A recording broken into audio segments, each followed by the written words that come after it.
Good morning, my friends, my brothers and sisters in Christ, my friends. I love you. I'm grateful for you. It's good to sing together. It's good to sit in the midst of Jesus' grace and mercy together. I think the longer we do this together, I love all of it. I love meals together. I love talking about how our relationships and our conversations with our coworkers and our spouses and our kids. I love all of it. But in this season, what I've been so grateful for is the gift to have moments where, like today, or a meal, we're sitting together underneath and in God's grace and mercy. That none of us are coming to the table a little bit ahead, but we're all over the place, but the standing before Jesus is just being poured out extravagant grace and mercy. And I'm so grateful for it. So we're going to step into the series we started last week entitled Jesus and, a series of talks looking at Jesus and his relationships. And we said we're going to open up 4 different talks that talk about Jesus and the religious leaders, Jesus and his disciples, Jesus and the sick and lost, and Jesus and his Father. And so last week we talked about healthy and unhealthy relationships in our lives teach us things during our lifetime, just a reality of being human. A healthy relationship is going to be good for you, good for your soul, and it's also going to teach you and model things for you that are good. And the inevitability of having breath in your lungs is you're going to come across your own self and or people in your life of unhealthy parts of relationships that will bring pain and suffering and can also model and teach us things of being that aren't good for us. And we talked about how Jesus actually models for us what healthy relationships look like for his apprentices and how we relate with each other. Last week's talk surrounded Jesus and the Father. It was our first talk in this series, and we saw that Jesus' relationship with the Father models for us conversational prayer. We looked at the reality that no matter what he was doing, if he had a full day of healing and teaching or doing miracles, that consistently in the text, Jesus went to the Father to listen, to talk, to pray. It was so important to him that he taught the disciples what it looked like. It was so important to him when he was in grief and pain, when he heard about John the Baptist, his friend, the one who had gone before him to announce his coming, had been murdered, that the first thing he does as he hears the news is get into a boat and go on the lake to be in silence by himself, to have conversation with the Father and be alone.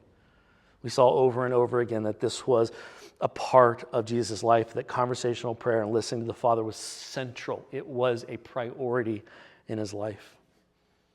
We then saw that Jesus' relationship with the Father models for us intimacy.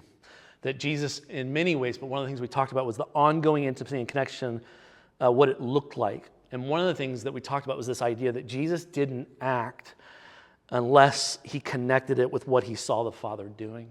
So both in eternity past, in the community of the Trinity, in the very nature of God, the Godhead, and in the way he was speaking to Jesus through the power of the Spirit, he was seeing what the Father was doing and what he wanted to do in bringing the kingdom. And Jesus was so connected with that in intimate relationship that he knew what to do because of that. And then we finished with the idea that Jesus' relationship with the Father models perfect obedience. One of the things that we saw is that Jesus knew the heart of the Father because of space and time and listening in his human flesh. He knew to listen for him. He knew that this intimate relationship that was constant, and that he listened for him, that he chose a close, intimate relationship, that he was obedient because of that, because he knew the heart, because he knew the will of the Father, because he knew the goodness of God and God's desire that not to condemn, but to rescue and to heal the world. He understood the vocation of the Messiah. He understood the plan of the Messiah. We see him being obedient to the Father's will, even unto death. We were reminded that what our relationship with the Father can look like. And it was just an invitation for us to as you remember, we ended last week, just an invitation to go, where are we with that? Like, are we making time and priority to make that relationship pivotal, central, preeminent, if you will, in our lives, that it's that critical for us? And so today we're going to look at Jesus' relationship with the disciples.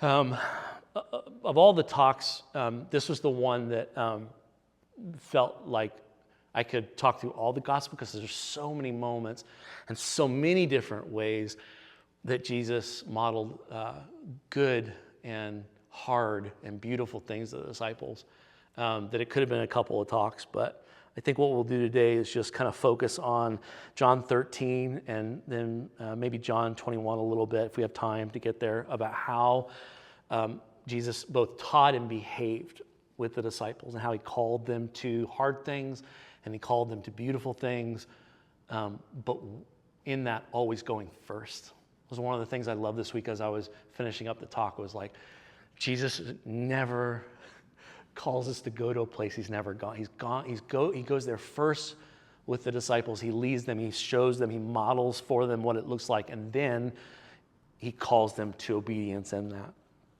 And so that's where we're going to be in John 13. Before we do, let's pray, and we'll get after it. Jesus, we love you. Father, would you continue to stir up that affection in us so that more and more, not with just our words, but with our response, our actions in our lives, that as John 13 tells us, that we will be known because of being your disciple and behaving in the way that you call us to and shaping our hearts around love, that when we say that, not only will people know that about us, but that we in our own genuine life can go, oh, I have growing and deep affection for the Father, Son, and Spirit.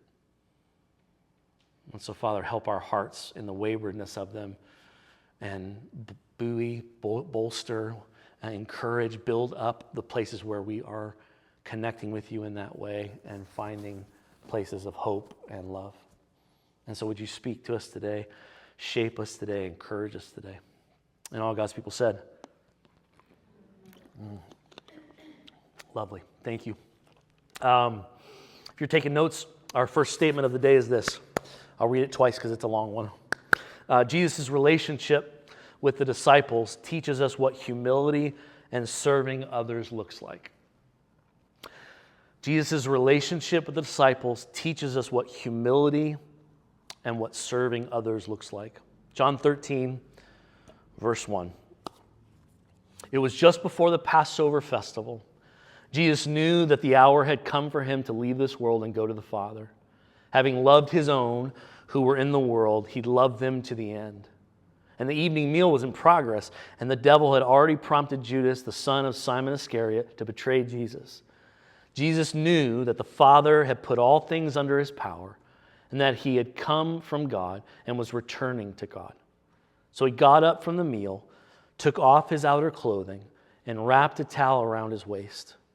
After that, he poured water into a basin and began to wash his feet, drying them with the towel that was wrapped around him. He's watching each of the disciples' feet. And he came to Simon Peter, who said to him, "Lord, are you going to wash my feet?" And Jesus replied, "You do not realize now what I am doing, but later you will understand." And in Peter's fashion, "No," said Peter, "you shall never wash my feet." Jesus answered, "Unless I wash you, you have no part with me." And just like Peter, "Well, then, Lord."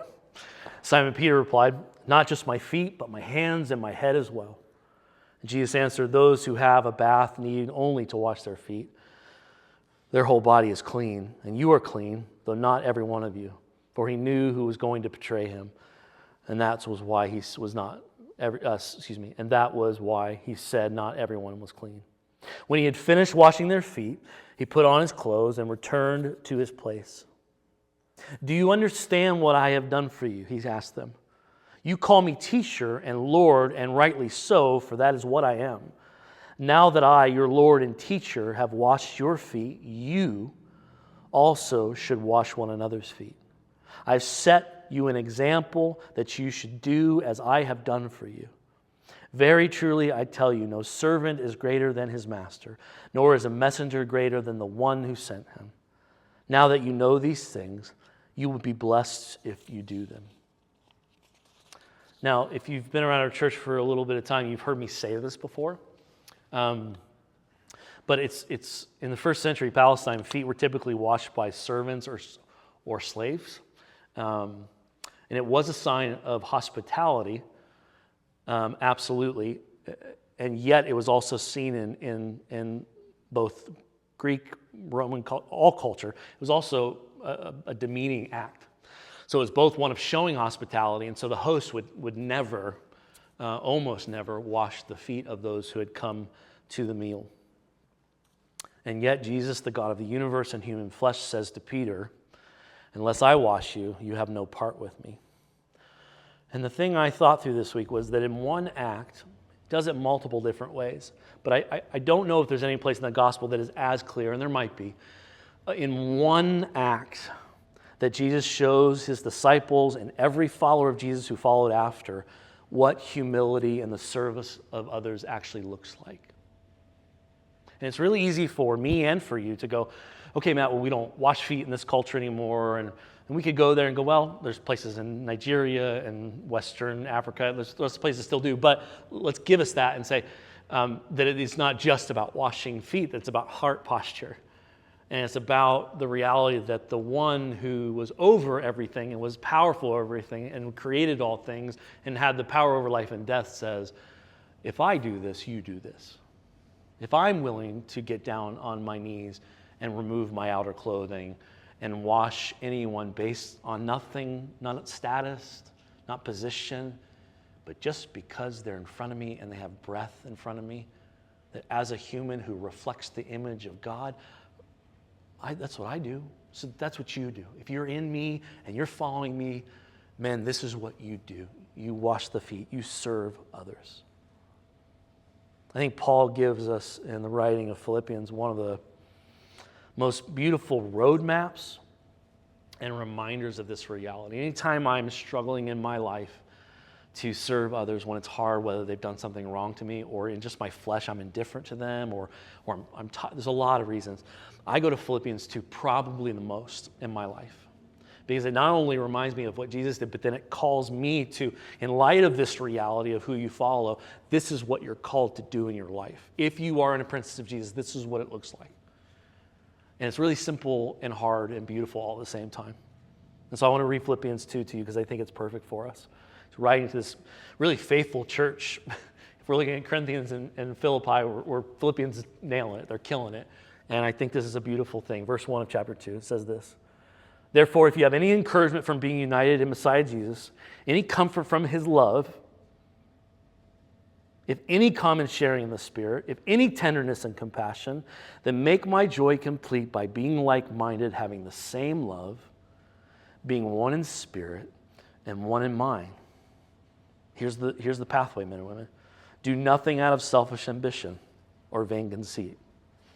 Rather, in humility, value others above yourself, not looking to your own interest, but each of you to the interest of the others. In your relationships. In your relationships. We talked about this last week. Not just your relating, but in the next step of getting to know each other. In your relationships with one another, have the same mindset as Messiah Jesus. So this is Paul looking at the Gospels, and by the Gospels I mean the lived out Gospels. I think Philippians is written before the Gospels are written down, but in the lived reality, in the teaching of Jesus, talking with the apostles, seeing the beginning of the church arise, and he's saying, look at the one who's done this, and this is the mindset you're called to, and this is what he says. Having the same mindset as Christ Jesus. Verse 6, who, being in the very nature of God, did not consider equality with God something to be used to his own advantage.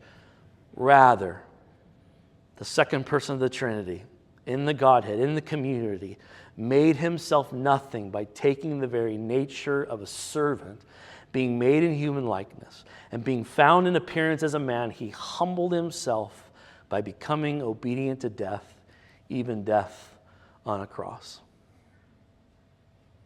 Time and time again, I look at my life and I go, okay, what does it really look like for me to be humble with other people? What does it really look like for me to serve other people?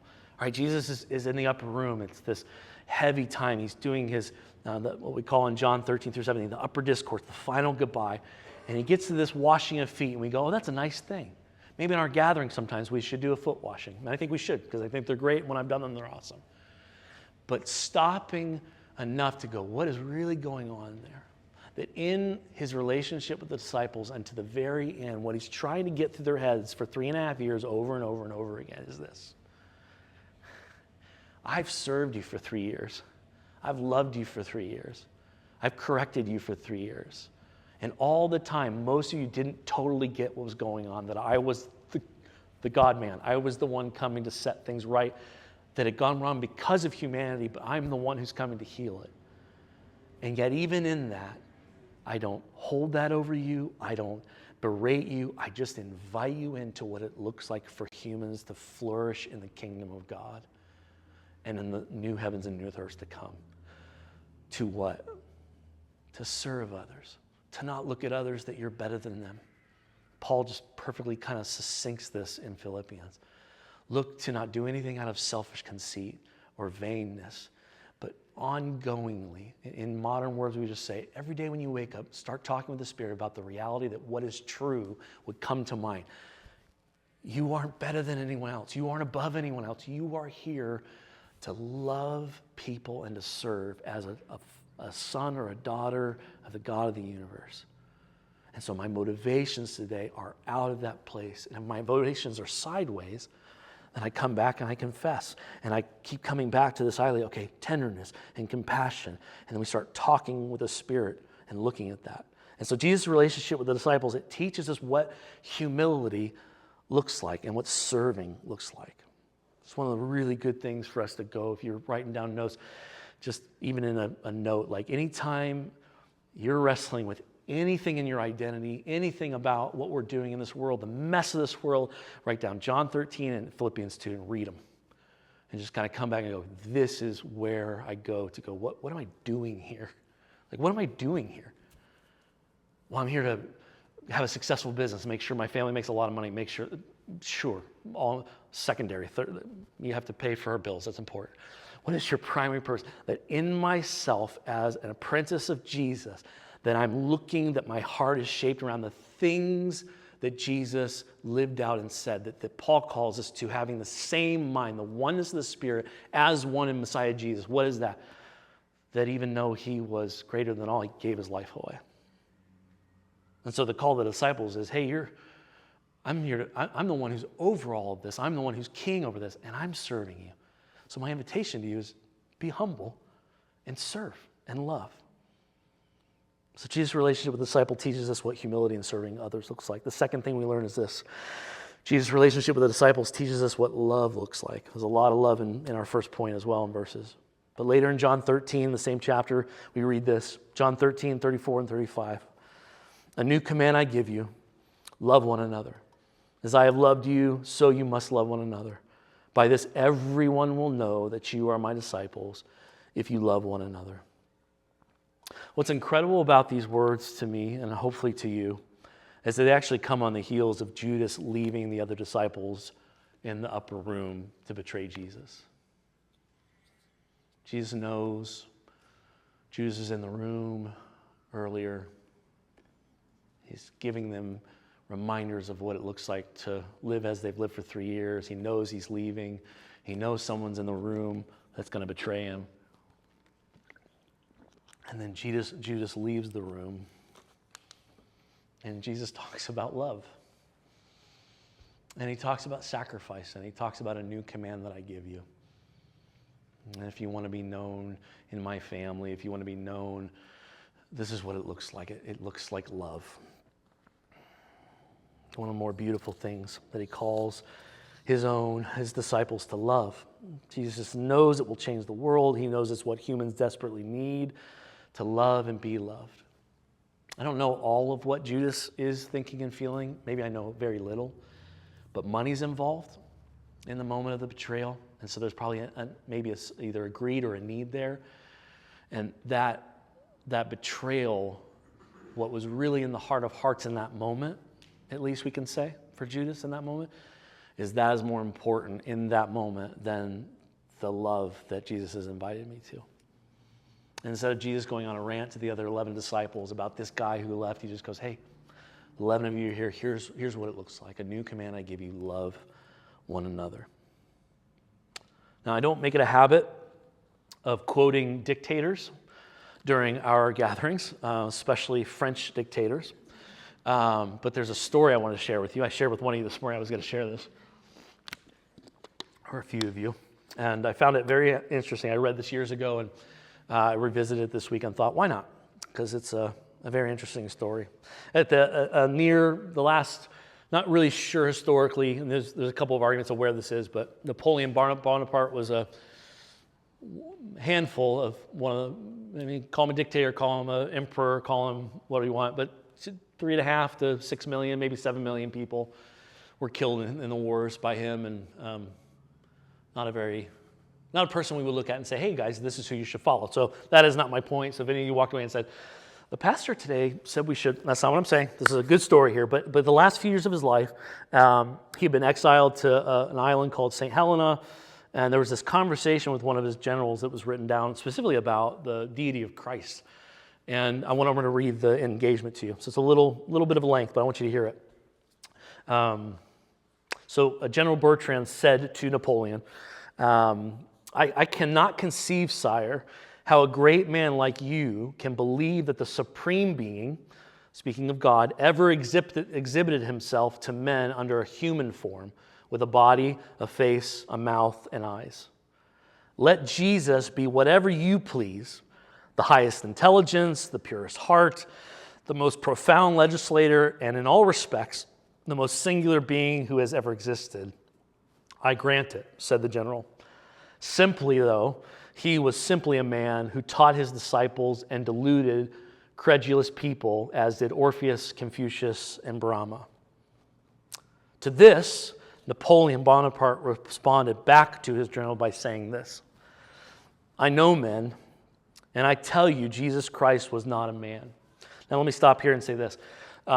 Napoleon was not a theologian, but I found what was fascinating about this was his, towards the end of his life, some of the influence from his early days of being a Catholic as a child, and as he's dealing with the reality of his imminent death coming eventually, and he eventually arguably died from stomach cancer. I'm fascinated by his response back. So he says again, I know men, I tell you Jesus Christ was not a man. Superficial minds see a resemblance between Christ and the founders of empires and the gods of other religions. That resemblance does not exist.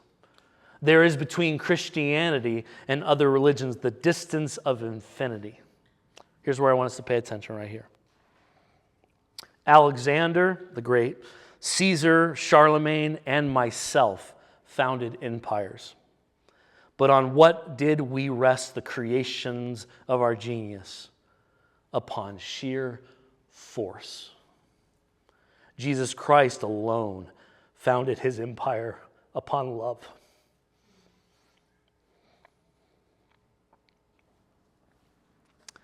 And at this hour, millions of men will die for him. In every other existence but that of Christ, how many imperfections. From the first day to the last, he is the same, majestic and simple, infinitely firm and infinitely gentle. He proposes to our faith a series of mysteries and commands with authority that we should believe them, giving no other reason than those tremendous words, I am God. I am in no way, shape, or form, even as I quoted that, there was a nervousness that I was going to try to wash up if you know history at all, you know that there is no washing of Napoleon's life. It's ugly. What I wanted to point out was the reality that in the frailty of even Napoleon's life, at a point in time, there was a clarity of thought in a conversation about the reality of him pointing out this. Whether he was grievous or repentant or not, I don't know. In fact, I would say from the study, probably not to a degree. But I would say this, his recognition to realize that the power that he had taken that had maybe a 30 to 50 year, maybe 40-year hold was by force and force alone. And that Jesus, at this point, 1816, 1817, had lasted 1,800 years of influence, not by force, but by loving others. There's a book by Rodney Stark, he was a sociologist that my wife read the first time she was in seminary, called The Rise of Christianity. I read it a couple of months or within a year of her taking that class. And it's become one of my favorite books over the years because I've revisited it several times and I've given it to people because at the time an agnostic sociologist professor is reading and just couldn't understand the reality of 2nd, 3rd, and 4th century of why Christianity grew as it did and the power of it and how it affected him. And as I thought about those two realities of this conversation with Napoleon and this book with Rodney Stark, I just was struck with the reality that 1,800 years after Jesus lived on earth, and by none other than one of the most brutal military leaders in history, arguably, that the testimony of love being the central reality of what real power and real life looks like was declared true by someone that none of us in this room would look up to. Love, not force. Love, not power. Love. So Jesus' relationship with the disciples teaches us what humility and serving others looks like. And Jesus' relationship with the disciples teaches us what love looks like. He just constantly called them to sacrifice and love for others and to put the Father first.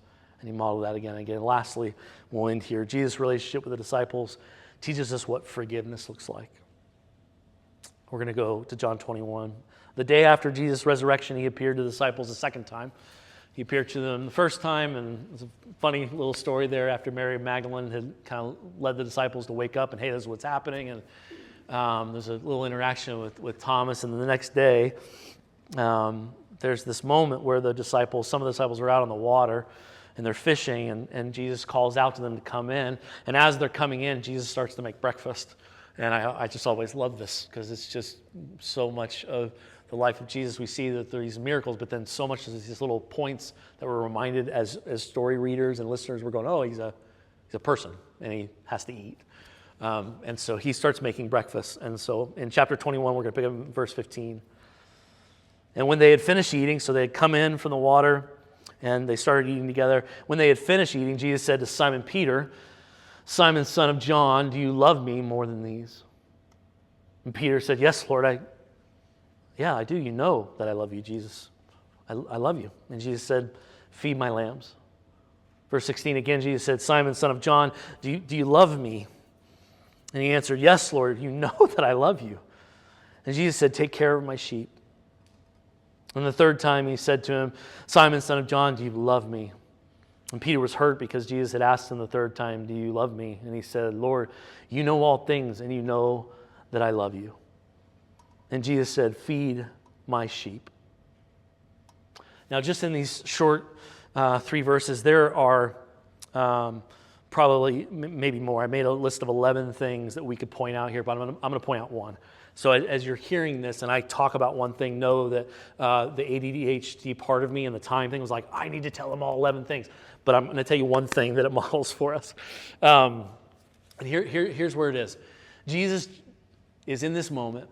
He's meeting a real human need. He's seeing in all of it, he's seeing the heart and the mind and the body and the behaviors of Peter and the other disciples before and after his resurrection. And he's feeding them, so he's seeing the felt need of the moment.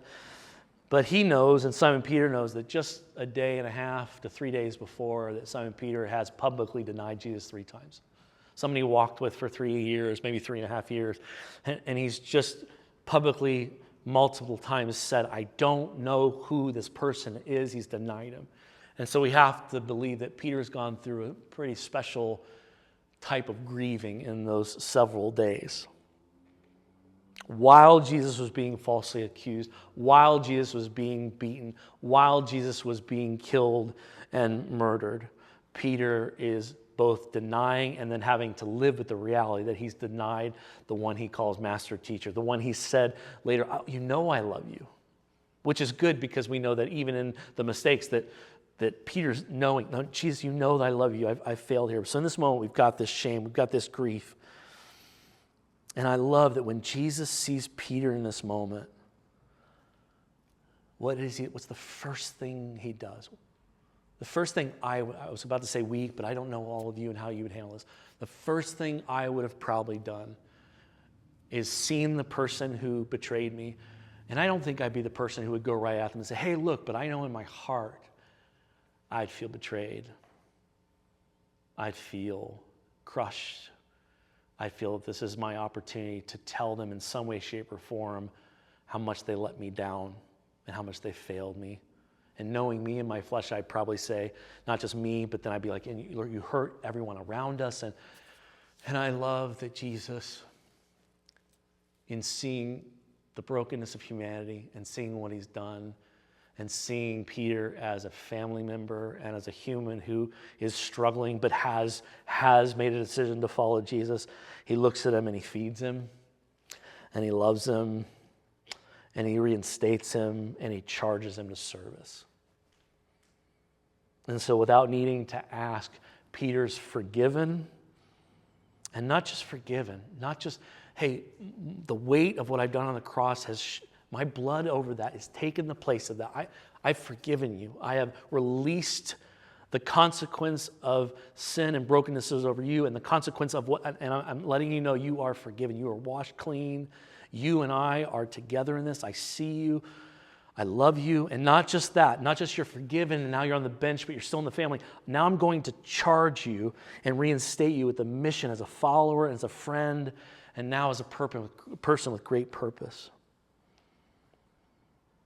And so men and women, Jesus' relationships with the disciples in that moment teaches us about forgiveness.